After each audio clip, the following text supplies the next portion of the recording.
Welcome everyone, Costin here with a discussion about some of the weakest legendary lords of Total War Warhammer 3, Immortal Empires. Now, what makes a weak legendary lord as opposed to just having a bad campaign? Because say what you will about Kairos, he can actually achieve strength in his campaign, it's just pretty awful to do so. Well, weakness is when you don't have the capability of overcoming those issues regardless of how hard you try, where those issues will be persistent throughout the course of a campaign. It's just something you're going to have to deal with. For instance, Kugaf is not on this list, even though he has a really awful campaign. If you are willing to overcome all of the problems Kugaf has, you can end up in a decent enough state, quote unquote. It's still pretty awful, don't get me wrong, and that entire campaign is an awful experience. But at least you do have a race that has a unit roster, even if you have to own the Champions of Chaos for it, that can hold its own. So, for this video, we start with Luthor Harkon and number 5. The Vampire Coast is one of those races that just is really weak. The reason it's weak is because the vast majority of the unit roster of the Vampire Coast is just not really capable of holding its own battle. The problem is that, one, these units are very vulnerable. They have low levels of armor, not necessarily a whole lot of damage to them, though some of them can do some of them can do decent damage, but they have relatively weak range. Some exceptions, but the ones that do have damage are also gunpowder units. The problem with that is gunpowder units are not great in Warhammer 3, just like ranged is nerfed in Warhammer 3 versus Warhammer 2.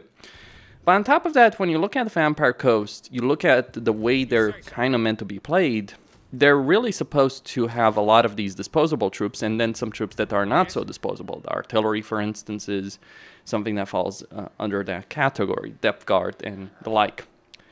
The problem is, the reason this doesn't really work in Warhammer 3, in Warhammer 3 as opposed to Warhammer 2, you do gain a lot of experience with your units, partly because of the inspiring presence, but it's far easier to get a highly ranked army in Warhammer 3 than it was in 2. And the key to success in virtually every campaign is to get a large body of good enough units that have a good amount of experience. This is not really workable for the Vampire Coast. So you're left in a position where you're reliant on the artillery, you're reliant on things like depth guard, which are, by the way, very expensive units. On top of that, your economy is highly dependent on ports and pyracos, and it's always a bad dynamic when you have to leave a faction alive, leave their settlements be just to establish a pyracove. That doesn't create a good campaign dynamic. And another problem with the Vampire Coast army is not only do they have weak armor, they also have incredibly low leadership, and they're undead. And because they're undead, they will collapse and you lose those units. It's the combination of factors, like the fact they're not living units, the fact they have low leadership, combined with their low durability, creates a lot of issues. Now, Luthor Harkon is the worst, or rather the weakest, from the Vampire Coast, because the other Vampire Coast legendary lords have some unique campaign mechanics that can help them overcome that. Arnessa has the Ogres, if you own the Ogre Kingdoms DLC, and also the Certosa Free Company units, which can help make up for a lot of those deficiencies in terms of the unit rosters. It is an enormous difference between Arnessa. Noctilus may not have the better units, so he certainly has a benefit towards Necrofex Colossi, which I honestly think they're overrated as units. Like, fun fact, Noctilus was the first campaign I actually defeated in Immortal Empires, so I have experienced this firsthand. But he does have a very safe position in the Gallian Graveyard that is going to be very difficult for the AI to overcome. Sinnelleos has her summon spells that can help in her campaign, though she is in the highway to hell between the Dark Elves and the High Elves. But at least she can leave that position. It's still not a great campaign, but the problem with Luthor Harkon is he cannot leave his starting position. Now, the reason he can't do so is because you want to make him sane to gain a good amount of power. The issue with that is you need to hold on to the Awakening, and you're basically forced to fight over here in southern Austria. The problem with that is that it's not the Lizardmen. In point of fact, one of the reasons in the past, like a year ago, I said that Luthor Harkon was the best of Legendary Lords, is that you actually can deal with the Lizardmen, but it's not the Lizardmen that are going to be the problem. It's the Dark Elves under Rakarth that are going to be the problem. It's Jan Bo that's going to be the problem. It's Marcus Wolfhard. It's even Bretonia that's going to be the problem that you're going to be dealing with in this campaign. And just like Noctilus struggles because he's dealing with Ulfwan from the very start of his campaign, you will struggle dealing with all the ranged power that Cathay and the Empire do have. Hell, even the Bretonian peasants do have, that can annihilate your units before they even get enraged. And you're in that unique position where, as a Vampire Coast faction, which is supposed to focus on naval supremacy, you're forced to fight on land to cure his madness, which creates a really bad campaign dynamic for Luthor Harkon to deal with. That's really the problem. He lacks the unique strength that the other Legendary Lords do have. Now, don't get me wrong, I don't think Noctilus or Silostra are that much better, but at least they can choose to abandon their starting position their starting location. Like Noctilus can decide not to deal with Ulfwan. Silostra can decide not to deal with Alif and R. As Luthor Harkon, you have no choice but to deal with your starting position, and that makes him incredibly weak and vulnerable because he's the only Legendary Lord that's forced to hold on to land for a campaign objective. And while you could make the case that Arnessa has the same campaign dynamic, Saratosa is, one, easier to defend, easier to grow as a settlement, and two, you do have, and beyond that, you do actually have units that can hold the line and won't be annihilated in open battles as Arnessa. That's what makes her significantly better, and from my perspective, the best Legendary Lord of the Vampire Coast. Now, if you overcome all these issues, you can gain a lot of power if you cure his madness, but doing so is a road of pain and suffering, and he is incredibly weak up until that point. You just gotta hope that the RNG is going to favor Skrulk, so that you end up, so that all the factions that will end up as your enemies, including Wolfhard and Jan Bo, are not gonna end up dominating you. Because dealing with Wolfhard is one thing. Dealing with Wolfhard and Jan Bo ends up being a pretty miserable situation. And number 4 is Lord Mazdamundi. Now, Mazdamundi is a generic Legendary Lord for his race. Many races have such generic Legendary Lords where they don't necessarily have special effects.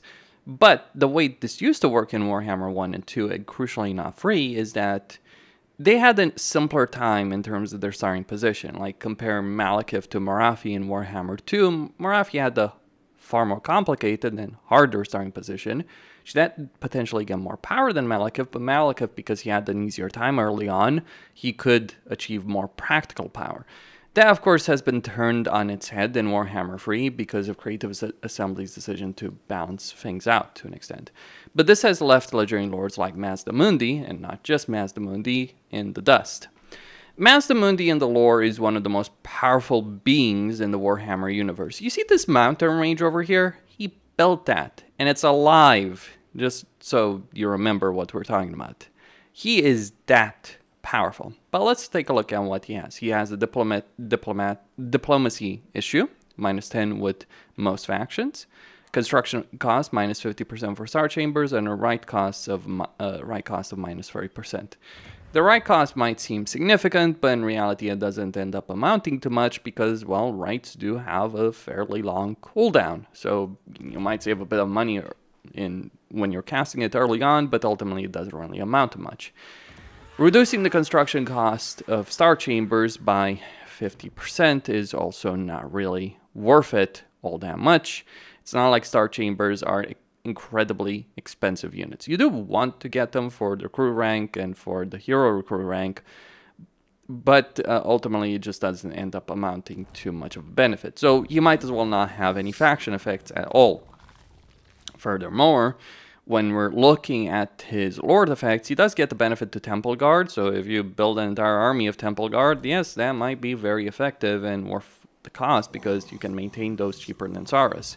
But that's a late game benefit if I've ever seen one. And while Temple Guard are certainly good enough, you're going to have to get the tier 4 settlement before you're able to recruit them. But it ends up being decent there. The problem for Mazdamundi is his special skill line, well, he pretty much doesn't have one.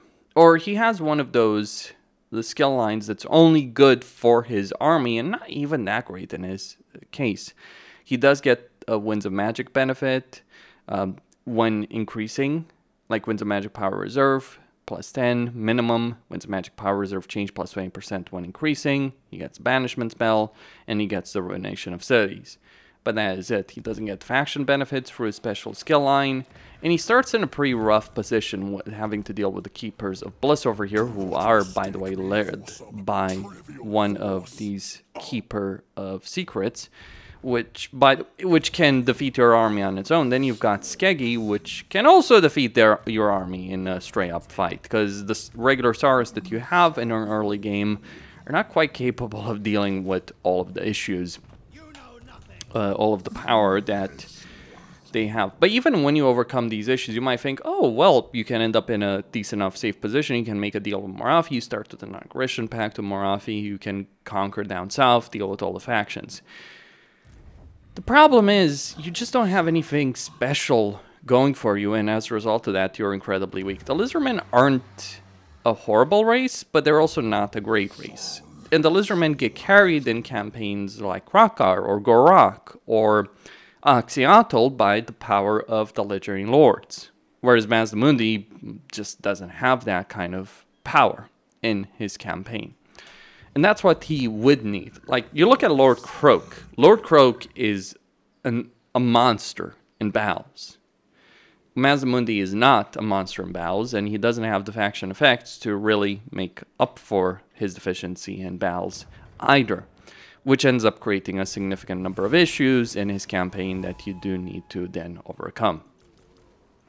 And even with mods, it's still not really a great situation to be playing Mazdamundi's campaign.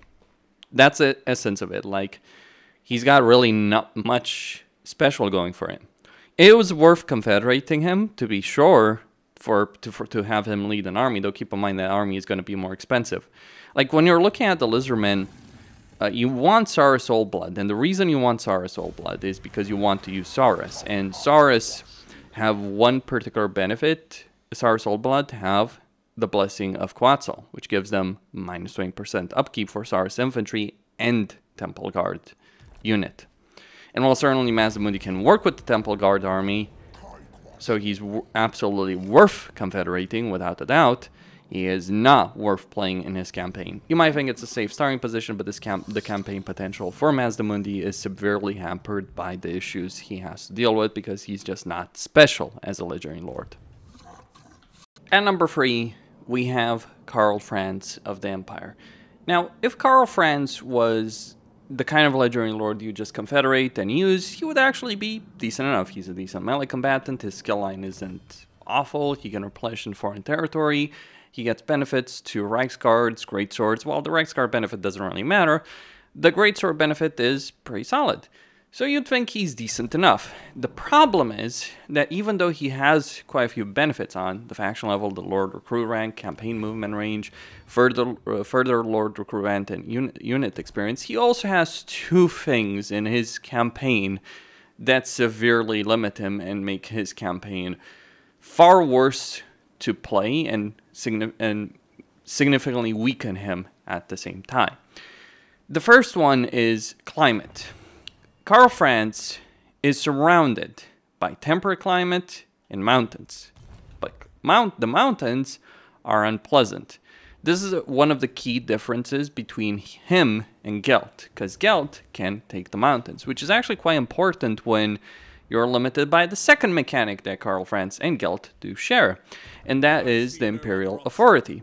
So with Imperial Authority, it is such an enormously limiting factor on your campaign because it means you can't take the territories of the Empire. Well, you could, to be sure, but if you go down too far in terms of imperial authority, not only will you get the civil war with all the other elector counts, that wouldn't actually be the biggest problem, but you lose 4 control, you lose 8 growth, you lose 10% income, you lose 5 leadership in your armies. That isn't insignificant. 5 leadership is enormous when we're talking about the Empire, or any race really for that matter. So you want to keep this meter up, but this creates a significant number of issues in your campaigns, trying to wrangle the entire empire. Like, as someone put it, you better hope for some good RNG with regards to the electric counts so that they don't get wiped out too quickly and you don't fall down the imperial authority. And furthermore, you also have to deal with 5 legendary lords in like 30 turns. These are Khazrak, Festus, Vlad, Azag, almost certainly, that you will have to deal with, Drika, Jesus, and Kemler. That's actually 6 legendary lords that you might have to deal with in like 30 turns. And all you have for it to deal with that, all you really will have for it is maybe some patches of territory in the province of Reichland. On top of this, what makes the situation even worse is the fact that you have to waste 5 of those precious turns, because it is going to take time. You have to waste 5 of those precious turns just to unify your initial province against a faction of rebels. The reason Gelt is much more bearable as a campaign is he wipes out this minor greenskin faction on turn 1, and then he's free to do whatever he wants. Wipe out the dwarves of Karakern, go into the southern border princes, in the eastern border princes, wipe them out, deal with Scrag, which you can do, and then go deal with Vlad as you've built up some level of strength. It isn't an easy fight with Gelt, but it is at least a campaign dynamic that kind of works for you. Whereas for Karl Franz, it ends up being pure misery. It's not great with mods, and certainly not great without mods, and you end up being incredibly weak and limited as a result of that. I understand that if you're willing to bear with it for 60 plus turns, you can become decent. You're not powerful. You never will reach the level of strength that Drika, Vlad, Isabella, Azag, Festus, even Khazrak can achieve, or Kemler can achieve from turn 1. Just remember that. Remember the campaign dynamic that you're dealing with.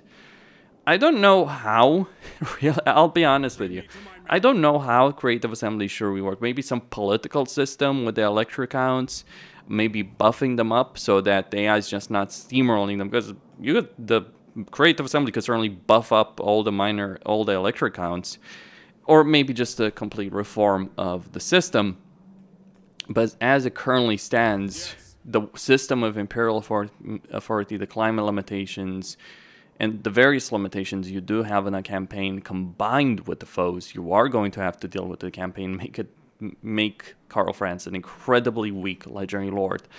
And even if you overcome all of that, you don't reach a high level of strength. You just become decent. That's a fundamental problem with the Empire. You want to know a legendary lord of the Empire can reach a high level of strength quickly? Marcus can. While hostility is obviously a major damn issue in his campaign, he can get artillery quickly. He can get endgame units within like the first 20 turns and steamroll other factions if he plays his cards right. Yes, he'll always be limited by hostility, but it's still early game potential. Volkmar, who has the hardest early game, because while he doesn't have to deal with 6 legendary lords, well, he does. Make no mistake on that. He does have some really brutal early game battles in Manfred. But Volkmar, if you get all of those books of Nagash, becomes incredibly powerful. It's just the misery of the early game. Whereas Karl Franz, he has a miserable campaign overall, and he never reaches a huge level of power as he should. And by the way, I should mention that I think Karl Franz should be the strongest legendary lord of the Empire in a lot of ways. I'll be pretty pissed off if they released if they released Epstein, or sorry, not Epstein, whatever her name is, I forgot, the Dark Lady of Nuln. If they release her as a legendary lord, which it seems like they're doing, and just make her substantially stronger. Like, I think if Creative Assembly wants to have a huge freaking controversy on their hands, it will far eclipse what Shadows of Change has done. then releasing a legendary lord that is kind of like the changeling, because the problem with the changeling, like the issue with the changeling and the issue with Kairos, is that the changeling just completely makes Kairos seem pathetic in comparison in terms of campaign potential. If that's the direction they're going to go with Thrones of Decay, well, let's just say the controversy they'll receive in return will be very well deserved. And number 2 is Tzarina Katarin of Kislev. Katarin is also a generic legendary lord. Karl Franz is that for the Empire, Mazdamundi is for the Lizardmen, Luthor Harkon is for the Vampire Coast. You may see how these generic legendary lords do suffer a significant amount in their campaigns in terms of faction potential. Now, Kislev is not necessarily the weakest faction in the game at the moment. I hate to admit it, but the units they added, in particular Hags and Akshina Ambushers, have certainly strengthened their army roster. Not that Kislev ever had a weak army roster. That was made very clear. Like, armored costers and regular costers can handle most of the early game threats. The problem with Kislev is that their economy is really terrible and that they have incredibly limited campaign potential. And that is an issue that affects all of the legendary lords of Kislev, including Boris Ursus, who is very strong as a legendary lord overall, even though he is a legendary lord of Kislev. Now, with that said, let's consider Katarin's situation, Katarin's faction effects, lord effects, campaign situation, to understand why she is incredibly weak. In terms of her faction effects, getting 10 devotion from successful Frost Maiden hero actions is meaningless, because you never want to have Frost Maidens doing hero actions. And even then, it's a very weak amount of devotion that you'll earn more in any successful battle, and you generally want to keep the heroes attached to an army, not have them gallivanting around wasting their movement. 6 control may seem great, but Kislev doesn't necessarily have an issue with control, because they have ways of keeping it in check. Like, they have a commandment that gives them 4 control. They also have a way to increase the control through the supporter system. So Katarin's 6 control seems like a great choice, and it does seem clear to me that Katarin was designed like a generic lord that was for beginners, but it was an unmitigated failure. And even Creative Assembly has acknowledged that, because her campaign used to be a recommended campaign in Realms of Chaos, is no longer the case at the moment. So they've accepted that reality. The hero recruit rank and the Ice Court training duration seems like a great benefit, but while it's obviously useful, you can take advantage of the load save character system to get yourself Frost Maidens anyway.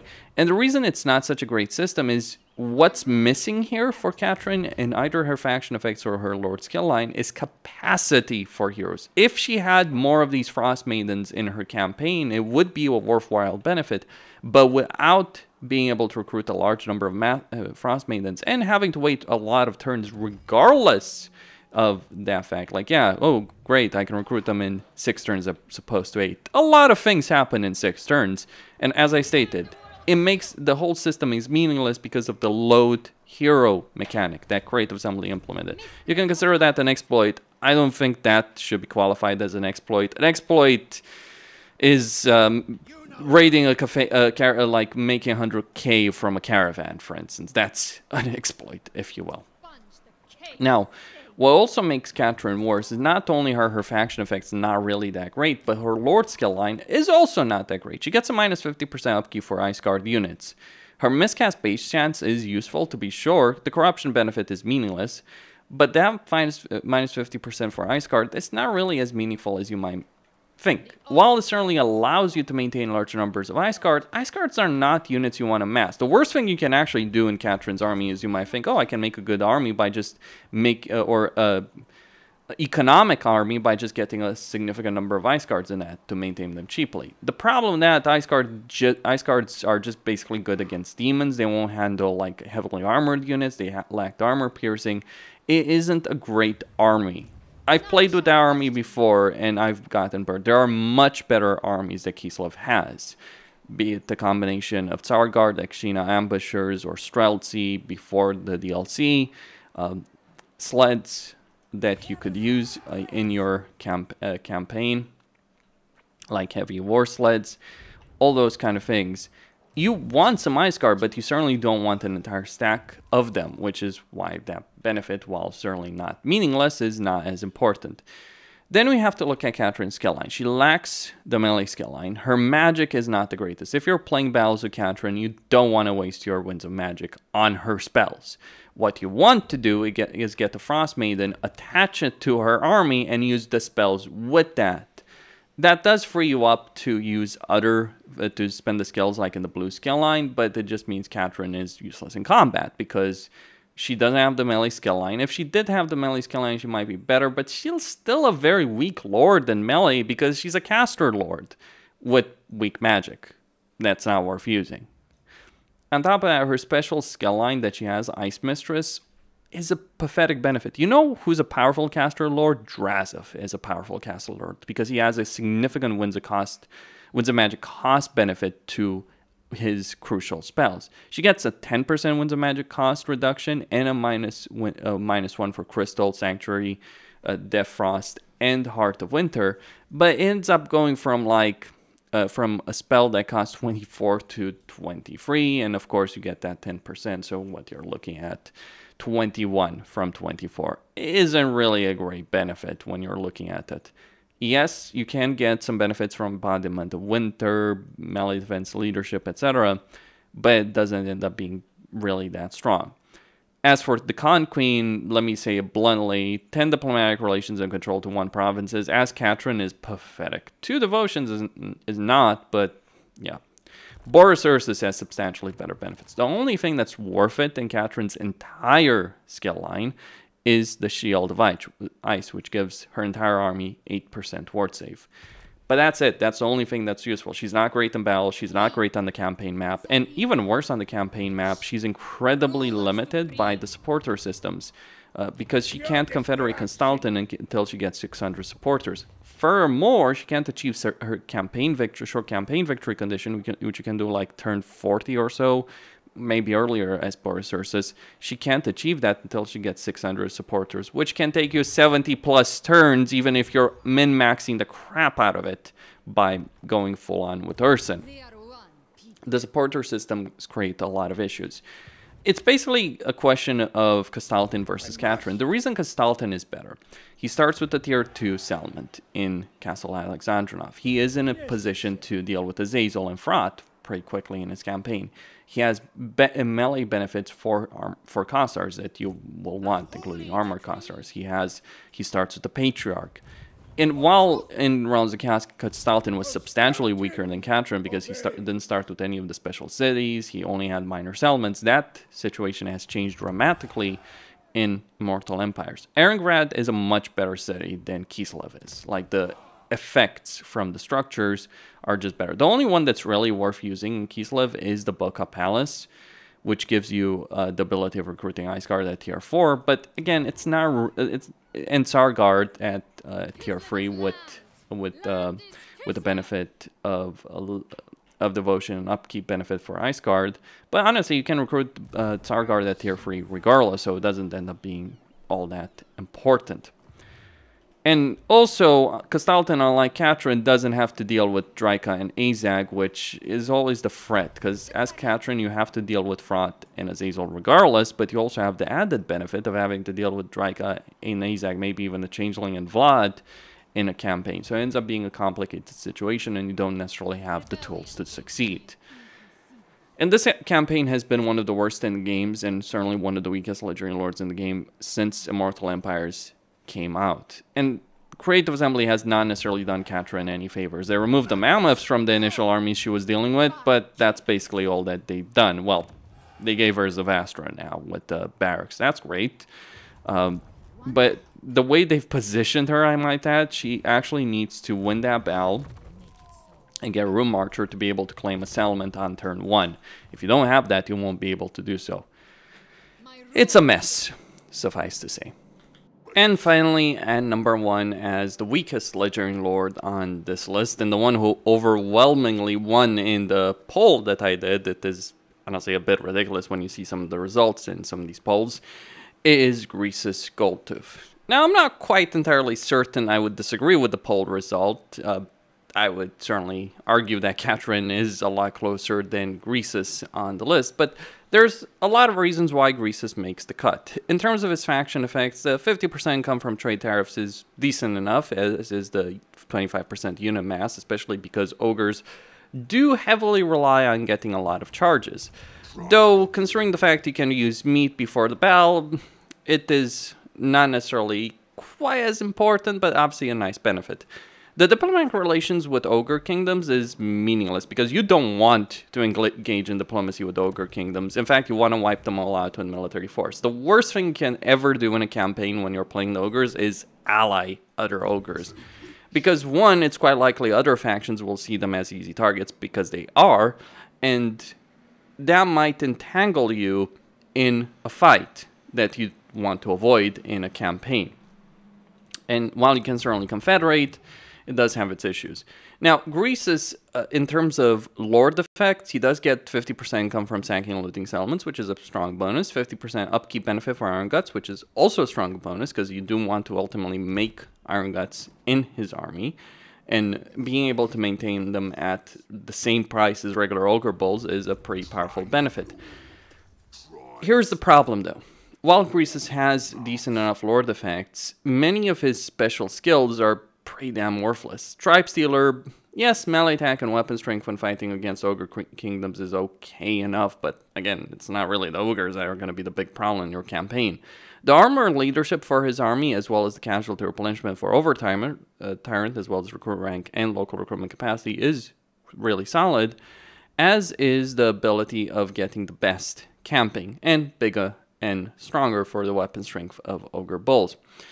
But here's a problem for Greasus. He's a melee lord, and he's absolutely terrible in melee. Like, when you look at his stats, you might not necessarily think so, with the exception of the speed situation. Like, he's got 35 speed. He is as fast as Noblars. That is pretty pathetic, considering you really want to make an army of ogre bulls for Greasus in your campaign, and use those in battle, and they will vastly outrun you.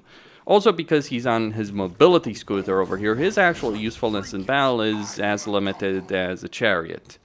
A single chariot with no real charge benefit and the inability of charging. Like, ogres are good when they can charge. They're good in field battles. Because of that, Greasus lacks that capability for himself. There's a mod that gets him off the mobility scooter, and he ends up being the monster he should be in lore. Like, this is a guy who fought Grimgor 1v1 and almost won that battle. Think of the idea of fighting Grimgor, of all people, in a duel. Grimgor went toe-to-toe with Archeon, I might add, in the end times, and almost won as well, with respect to that. Now, furthermore, his campaign situation also severely limits him. Like, to the east, suppose you're safe from Cathay, because if Cathay ever comes for you as the ogres, you're finished. Their heavily armored units with a lot of range firepower and anti-large are going to finish you very quickly. Especially because ogres don't have any good armor-piercing units in the early game. Ogre bulls don't have that. You need to go all the way to tier 3 in order to get that through either Iron Guts, which are, by the way, expensive units to recruit, or through Gorgers. And now, Gorgers can certainly work, but if you think Cathay is not capable of dealing with everything that you have in your early game roster with just their early game units, you would be very mistaken. But that's Cathay, that's not necessarily a fight. You do have Gorge to the south, Drazov to the west, Grimgor to the north. Sweet Jesus, I don't think I even want to play a campaign as Greasus to have to fight Grimgor. I did it with a mod, but that was modded, and even then that was still pretty damn brutal of a fight to deal with Grimgor. Grimgor is the kind of legendary lord that you, even really powerful legendary lords, like even when you're playing really powerful legendary lords, it's an insane fight. Fighting Grimgor as Greasus is suicide, suffice to say, and you'll almost certainly end up in a war with him unless you just bend the knee and give him a bunch of territory in the north. Which, by the way, is a reason why you never want to engage with diplomacy with other ogres, especially to the north, because you want to sell the ancient giant lands to Grimgor. Like, you want, hopefully you can take Farmouth, but you do want to avoid antagonizing the big green brute over there, because he will annihilate you. And even then, it's not like avoiding a war with Grimgore is avoiding all the issues. Gorst hard counters you. Fey hard counters you. The Chaos Dwarves, funnily enough, are the easiest one to deal with, because while their heavily armored units would annihilate you in balance with their artillery, they are limited in the early game, so you can beat Drazov, though it's certainly not an easy situation. Then there's Emmerich, Tretch, and many, many other factions that will pose a significant threat in this campaign, and you just don't have the tools needed to succeed. If you're looking at a campaign where the Ogres might work, Scrag does work because he doesn't have to deal with such misery in his campaign. He has a very easy faction to deal with, and he isn't surrounded by factions with the exception of the Dwarves, and Warzak to an extent, but you don't need to fight Warzak.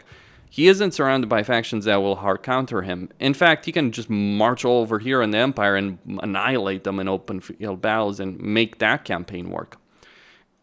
Greasus does have the camp benefit, which cannot be understated, because he does get that extra camp benefit in the camp growth, absolutely.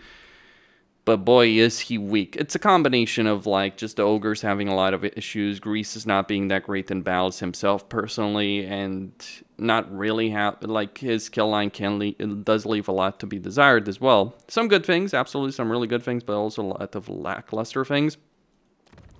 And that combined with just the gigantic level of threats that you have to deal with in the campaign. Like, generally, I like Darklands. The vast majority of Legendary Lords that start in Darklands have a really good time in their campaign. But the guy who has suffered the most out of the terrain changes, the lore changes in Darklands is good old Greasus. Poor Greasus. Maybe he should get off his fat ass if he wants to actually accomplish anything. The Ogres really need a redesign. I don't think they even work that well in Realms of Chaos, to be honest, as a race, but they certainly are showing the severe limitations of their race at the moment.